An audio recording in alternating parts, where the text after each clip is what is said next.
কেশপুরে আক্রান্ত আহত বিজেপির মণ্ডল সভাপতি শুভেন্দু সামন্তকে দেখতে আজ মেদিনীপুর মেডিকেল কলেজ ও হাসপাতালে এলেন ঘাটাল লোকসভা কেন্দ্রের বিজেপি প্রার্থী হিরণময় চট্টোপাধ্যায়।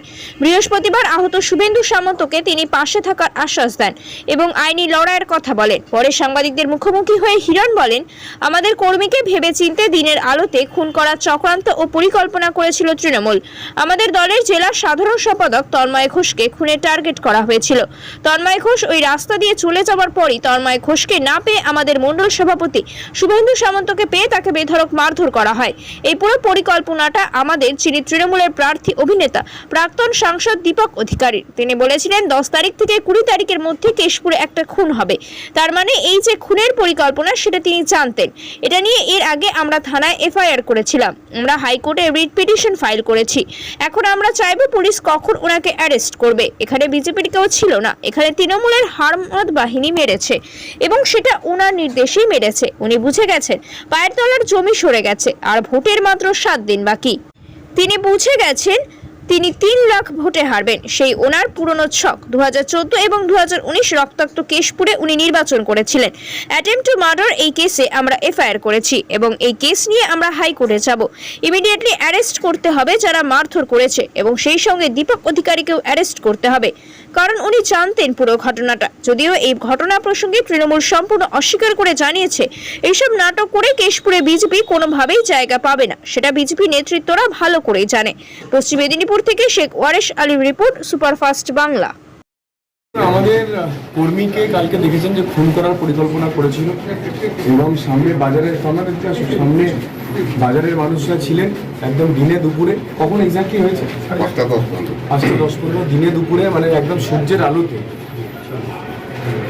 এই খুনের চক্রান্ত করেছিল আমাদের তন্ময় দেখে। আমাদের আগে বেরিয়ে গিয়েছিলেন, সেটা পিছনে ছিলেন আমাদের সুরেন্দ্রবাবু, আমাদের মাননীয় মণ্ডল সভাপতি কেশপুরে শুভেন্দু সামন্ত মহাশয়। তাকে আপনারা নিজেরা দেখলেন যে কীভাবে তাকে মেরেছে, বাইক চালিয়ে যাচ্ছিলেন সে অবস্থাতে মেরেছে। এবং এই পুরো পরিকল্পনাটা আমাদের যিনি তৃণমূলের প্রার্থী অভিনেতা প্রাক্তন সাংসদ তিনি বলেই দিয়েছিলেন যে 10 তারিখ থেকে 20 তারিখের মধ্যে কেশপুরিতে একটি খুন হবে। তারপরে সে এই যে খুনের পরিকল্পনাটা উনি জানতেন, এই যে খুনের পরিকল্পনাটা উনি জানতেন, এটা নিয়ে আমরা থানায় এফআইআর করেছিলাম, আমরা হাইকোর্টে রিট পিটিশন ফাইল করেছি। এখন আমরা চাইবো যে পুলিশ ওনাকে কখন অ্যারেস্ট করবে। মাননীয় দীপক অধিকারীকে পুলিশকে অ্যারেস্ট করতে হবে। উনি তো জানতেন পুরো পরিকল্পনাটা, যে খুনের চক্রান্ত সেটা পুরো পরিষ্কার দেখা গেল, বোঝা গেল। দিনে দুপুরে উনি যেটা বলেছিলেন যে বিজেপির কোটি বিজেপিকে মারবে, যারা মেরেছে তারা বিজেপি। দিনে দুপুরে আলোর মধ্যে দোকানদারদের সামনে যেটা মেরেছে তারা কেউ বিজেপি ছিল?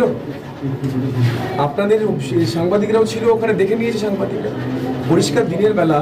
তারা বিজেপির তো কেউ ছিল না, তৃণমূলের হারমাত বাহিনী মেরেছে এবং সেটা ওনার ইনস্ট্রাকশনে মেরেছে, ওনার নির্দেশে মেরেছে। উনি বুঝে গেছেন যে এবারে ওনার জমি পায়ের তলা থেকে চলে গেছে, আর মাত্র 7 দিন বাকি। বুঝে গেছেন 2 থেকে 3 লাখ ভোটে হারবেন। সেই ওনার যে পুরনো ছক 2014 এবং 2019 যে রক্তাক্ত কেশপুরে উনি নির্বাচন করেছিলেন, সেই রক্তাক্ত কেশপুর উনি করে দিলেন গতকাল।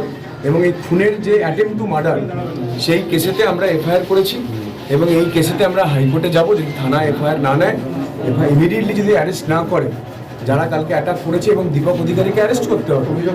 কারণ উনি তো জানতেন পুরো ঘটনাটা। দীপক অধিকারী কিন্তু পুরোপুরি জানতেন, উনি বলেছিলেন, উনি তো প্রেস কনফারেন্স করে সবাইকে বলেছেন 10 তারিখ থেকে 20 তারিখের মধ্যে একজন কেউ খুন হবে কেশপুরের বুকে। দেখছেন তো আমাদের মাননীয় মণ্ডল সভাপতি শুভেন্দু সামন্ত তন্ময় ঘোষকে, যিনি আমাদের পার্টির জেনারেল সেক্রেটারি, তিনি টার্গেট ছিলেন। ওরা না বুঝতে পারে উনি বেরিয়ে গেছেন, পিছনে শুভেন্দুবাবু ছিলেন, তাকে অ্যাটাক করেছেন।